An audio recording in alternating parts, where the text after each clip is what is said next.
RAB 7 থেকে আজকে একটি গোপন তথ্যের ভিত্তিতে জানতে পারি যে বাকুলিয়ার এই এলাকাটাতে একটি ফ্ল্যাট বাসার ভিতরে বেশ কিছু জাল নোট বিক্রি হচ্ছে, এই ধরনের একটা তথ্য পাই। তো সেই তথ্যের ভিত্তিতে আমরা অভিযান পরিচালনা করি এবং এই বিল্ডিংয়ের এই বাসাটা আমরা চেক করি এবং চেক করে সেখানে বিপুল পরিমাণে বিভিন্ন দেশীয় জাল নোট পাই আমরা।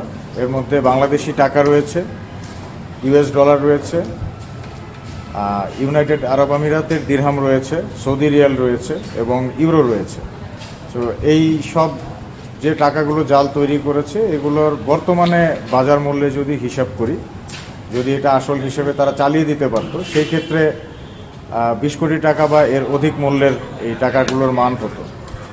তো তাদেরকে জিজ্ঞাসাবাদ করেছি তারা এটা কোথায় থেকে করেছে। সে অন্দরকিল্লার একটা জায়গার নাম বলেছে, একটা দোকানের। আমাদের টিম সেখানে গিয়েছে এবং সেখানকার প্রিন্টার থেকে প্রিন্ট হয়েছে কিনা এটা আমরা তাদেরকে জিজ্ঞাসাবাদ করে পরবর্তীতে নিশ্চিত হতে পারবো। যদি নিশ্চিত হতে পারি সেক্ষেত্রে তাদেরকেও আমরা অ্যারেস্ট করব।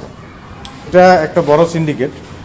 এই সিন্ডিকেটটা আজকে আপনারা জানেন সকালবেলা সিলেটে এই সিন্ডিকেটের একটা গ্রুপকে ধরা হয়েছে। তো সেখান থেকে জিজ্ঞাসাবাদ করে তাদের মাধ্যমেও জানা যায় যে চট্টগ্রামে আছে। চট্টগ্রামে আমরা এই ইনফরমেশনটা নিয়ে বেশ কয়েকদিন যাবৎ এমনিতেও কাজ করছিলাম। তো ওইটার সাথে দুইটাতে যখন কনফার্ম হওয়ার পর এখানে এসে আমরা এই বাসা সার্চ করি এবং সার্চ করে এটা পেয়েছি। আর ধরা পড়ার পরে একজন অপরাধী বিভিন্ন ধরনের ব্যাখ্যা দিয়ে থাকেন।